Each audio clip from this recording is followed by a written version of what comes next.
Okay, let's see if this video does better. So the final season of Stranger Things has been fully released, and there's been a lot of mixed opinions. Some people absolutely hate it. Nobody died! Nobody fucking died! Except the Indian and then the fucking bald 11 girl. I have nothing to be sad about. Endgame shit was better than this. And others absolutely loved it, and they were bawling their eyes out by the end. Years, thank you guys for changing a lot of people's lives, saving a lot of lives. I think it's important to have perspective because this season is we get a lot of hate.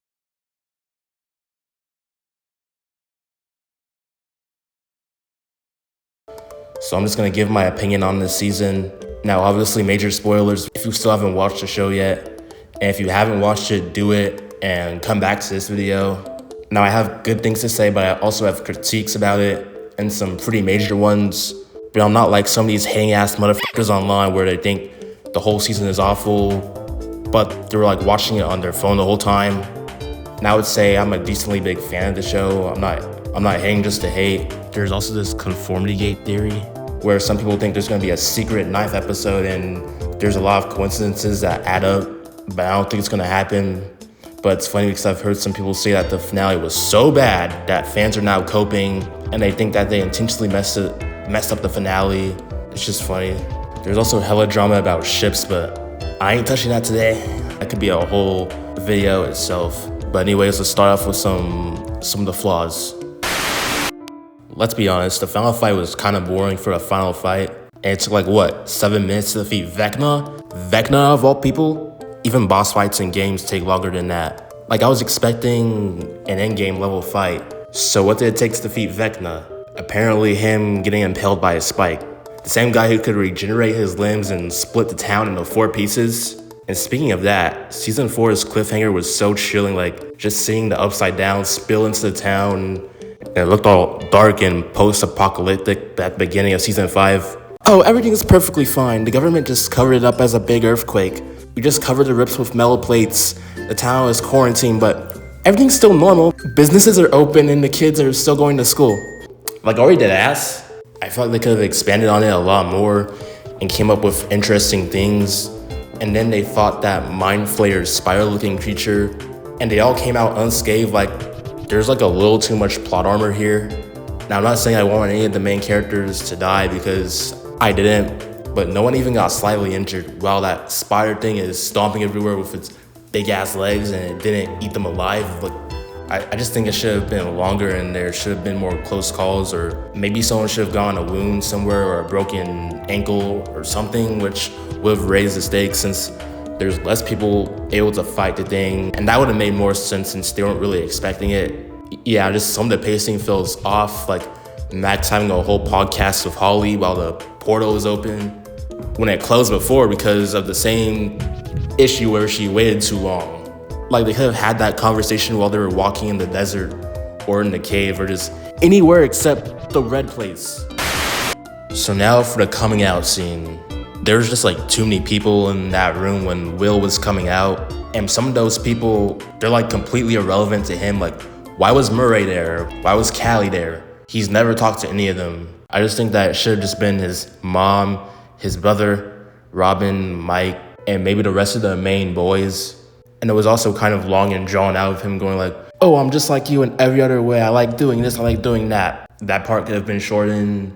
And apparently the scene was longer than the fight itself, which is wild. And everyone at the end going, me too. And the hugging was kind of corny and cartoonish. Like, it simply could have been, we support you and we won't look at you any differently. Okay, now don't get me twisted with these homophobic motherfuckers that don't like the scene because it's woke or pushing an agenda or whatever. There's issues with this scene, but that's not one of them. I still think it was important because him being gay has been hinted at since season 3. Stupid girl. Elle's not stupid. It's not my fault you don't like girls. And then there was the whole scene in the van. And the reason he came out at that moment was because the gang's plan was to wait for Vecna to start merging the worlds. So it's not like they were in a complete time crunch where every second mattered. And then Vecna was gonna use his fear against him, but it's kind of funny to imagine what that would be like. Everyone, I have an announcement to make. William likes men. Everyone shame him. Okay, now I just fucking hate the military plot in this show. They're like actually restarted. Like, why do they think Elle caused all this? She's just one person.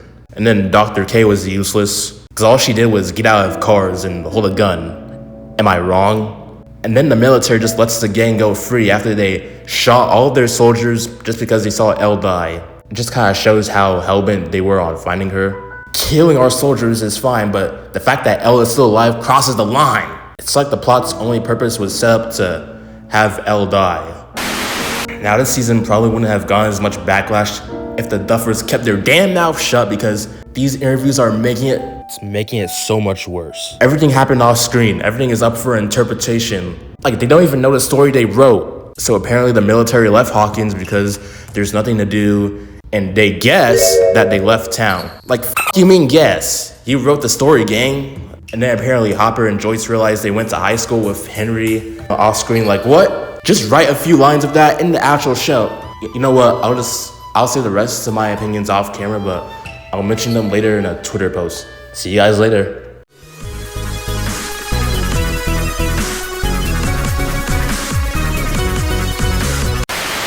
And then it's up to us to decide if Robin and Vicky are still together. Guys, I'm gonna leave it up to y'all to decide what I should say about this. Just put it in the comments below. Then the reason why there wasn't any monsters in the abyss was because, Vecna wasn't expecting a sneak attack on his land. Bro, just say you forgot to add them. Like, before these interviews, I would have given a benefit of a doubt about the other issues in this video. Like, maybe there's possibly a reason why it was like that. But now these interviews just makes it a lot easier to believe that they're just not good writers. Corny planning scenes. Now this is how one usually goes. Okay, so imagine that this bowl is Hopkins. Now imagine the shampoo ball is the bridge, aka the upside down. Now imagine that this microwave is the abyss. Wait, a microwave. We just found a way to defeat Vecna. That's how these scenes always go. It's like, bro, it's like a Disney show. I guess they think we don't have the attention span to watch the characters just talk. So everything needs a visual cue and has to be right in front of your face. I mean, it works sometimes, like with the CDs, but it just gets overdone at a certain point. It's kind of a minor nitpick, but it still kind of ruins the immersion. Now moving on to the positives about this season, I really fuck with the scene where Will, control Vecna, was telling Max to run. It was just super cool, and it was just super cool to watch, and it never gets boring rewatching it. Now when Will first discovers his powers, I really liked that part and what led up to it. I love the flashback scene and Robin's speech over it, and it showed that everything in his life led up to this exact moment, and seeing him break all the bones of the demos, it was satisfying as hell. I also like the 40-minute epilogue at the end because it feels so rewarding and so satisfying to see the characters actually get to enjoy themselves for once after being put through hell for 4 years. I also like the D&D campaign where it kind of tells the gang where they will all be in life. I also like the Camazotz storyline a lot. Seeing Henry in the flesh was really cool, and Holly really acted in these scenes, so props to her. I also like Sadie's acting because Max just felt like a big sister to Holly, and I enjoyed that. Let's just say it, props to Jamie for his acting, because damn, we can all agree that the cave scene and the scene where he was trying to get Will out of his head gave us chills. He really deserves an award for it. So yeah, I still enjoyed the show overall, and I like this season to an extent, but there's just some glaring issues in this season that weren't really in previous seasons, so it just kind of drags down the show, and I just wanted to talk about it. So if you enjoyed this video, make sure to like and subscribe and comment your thoughts, and I'll see y'all later.